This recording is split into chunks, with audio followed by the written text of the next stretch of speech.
In a project like this, there's probably several different ways of doing it and proceeding and creating the process from start to finish. We do an awful lot of hand concrete mixing and hand application.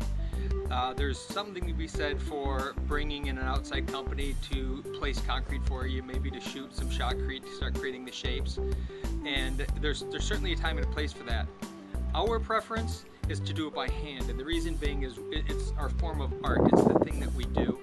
So an awful lot of what we do is by hand. To this point on the project, we've got about 30 to 31 yards of hand mixed and wheeled cement to create the features in the walls and the grotto and all of that we're working on at this point. Now again, we could have brought someone in and just had them shoot most of that, give us a rough shape, and then we just polish it up. But being a boutique firm, someone who really we're doing it for the art, our company is all about just creating that space that we want to create, and it allows us to do it by hand, allows us to get by feel the shape that we really are looking for.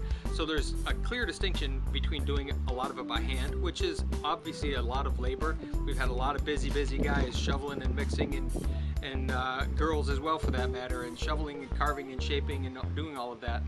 But it creates our look. I think, again, from a design standpoint, things become too plastic looking if they're all exactly precisely pre-designed out. To me, I'd rather do it organically on the fly almost. And in this particular case, a lot of handwork is required to do that. There's certainly simpler ways of doing it. I'm an advocate of doing that if that's what's best for you.